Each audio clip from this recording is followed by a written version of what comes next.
Wonderful garden exhibition to honor you again with all your beautiful pictures Richard Jopson took.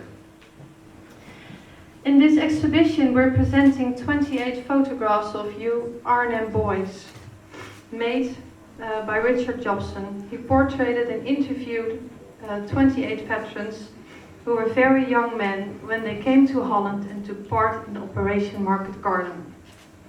Richard Jopson is a British photographer who works and lives in New York City. Over 40 years, he's interested in the Second World War after seeing the movie A Bridge Too Far. The last 4 years, he portrayed over 30 Arnhem veterans and wrote down their story. The pictures are breathtaking, also thanks to the additional quotes. Richard's work is up close and personal. Everyone got a glass of champagne or some other drink. I don't have a glass, but maybe someone can bring it to me, because I want to make a toast. And otherwise I'm doing it without my glass. And Richard, where are you? Yeah. Come over here. Because this is the very first time in our museum we're organizing an outside exhibition. Maybe for Richard as well. It was a very unique project because we had to ask for permission of the municipality to show the pictures in the park because it's not our grounds. And well, thankfully the municipality. Holy Veteran just Hi, Ted. Oh, fantastic.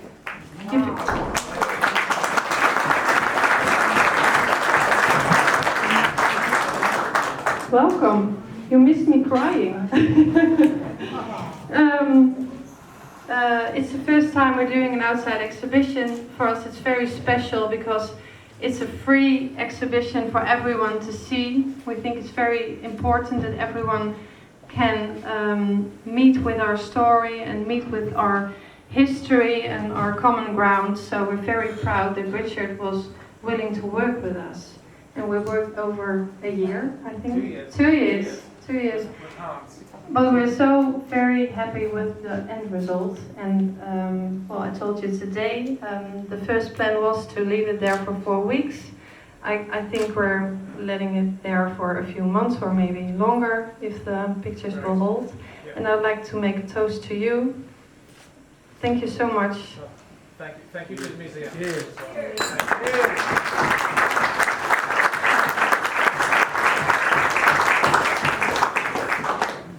And now the floor is yours. All right. Good evening, ladies and gentlemen. Thank you for turning up tonight. Good evening, Tad. Lovely to see you. Well, first off, I would like to do some thank yous. So thank you to Sarah and Natalie, and also the team who helped me set up the exhibition. That would be Ben, Rene, John, and Ren and Hans from the museum. Now, a special thanks to Hans Branzil, who I have worked with on this project for the last 2 years. Now, if Hans should be remembered for anything, then it should be for his genius idea to paint these frames the same colour as the 17-pounder anti-tank gun outside. So, thank you, Hans. Thank you. So, I was here just a few weeks ago, and I have to say that from staying up at the campsite just 3 kilometres away and cycling down to the museum every morning, it was one of the most enjoyable commutes I have taken. It's so beautiful here, and it's hard to imagine that one of World War II's most ferocious and bloody battles took place here 75 years ago. But now I'd like to introduce the Arnhem boys. So, glider pilot, Frank Ashley from London, by taxi. Tad,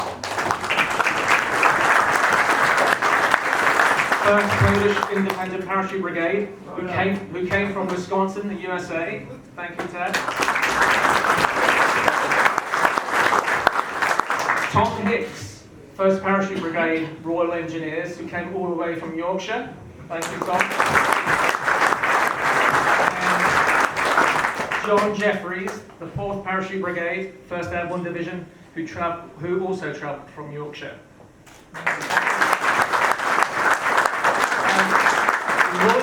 Lloyd Bentley, my friend Lloyd Bentley, up in Brantford, Ontario.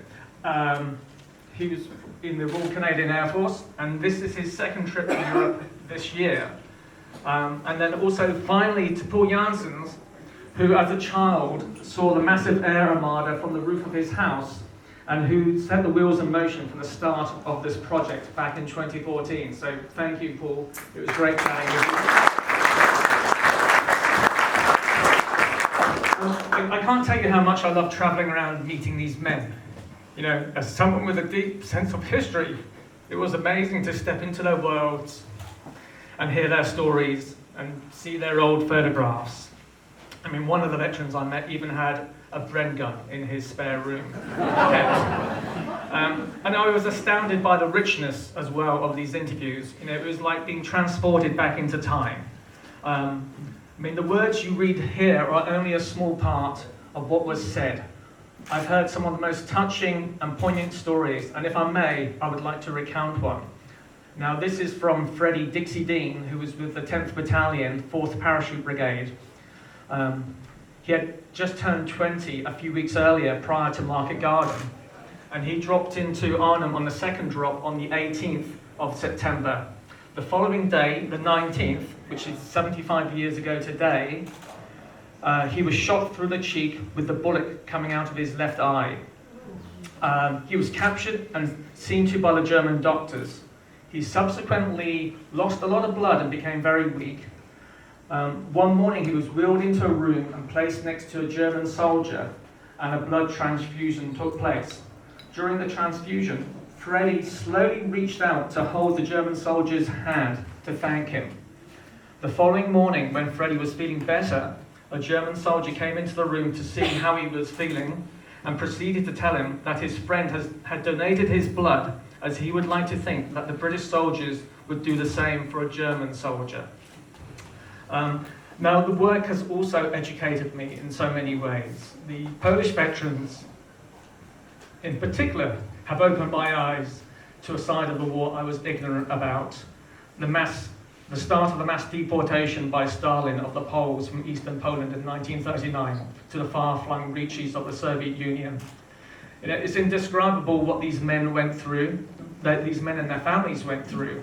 And after the hunger and the brutality of the gulags, they then travelled thousands of miles south to reach the British and General Anders' Polish army in Persia, arriving as just skin and bone in rags.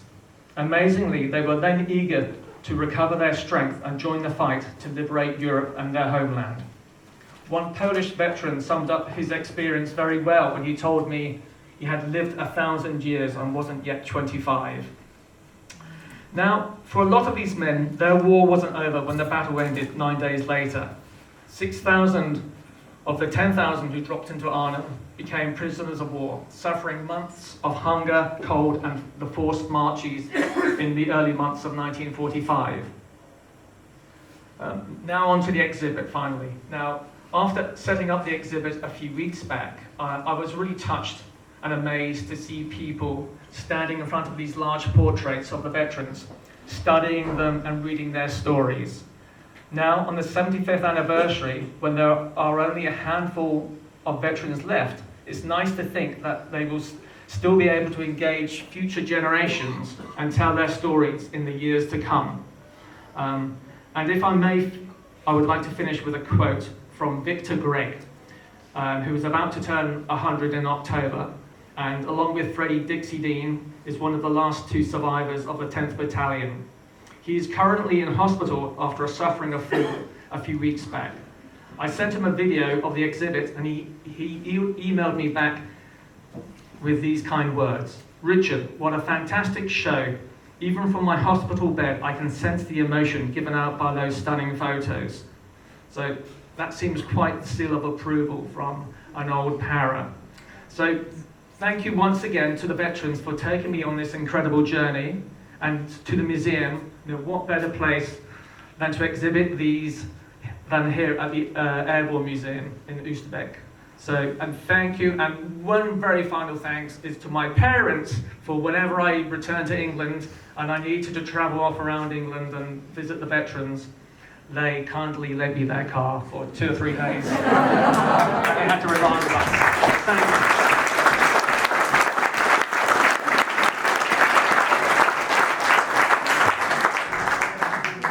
Thank you very much. Well, this is the... Thanks, Hungarian people. Richard came to my house and stayed overnight a couple of times. We went to the villages in Brantford last July, and 17 villages. And one night, I don't know how I did it, we stayed out till 11 o'clock, and Richard couldn't finish photographing the Hungarian dancers. He really liked those.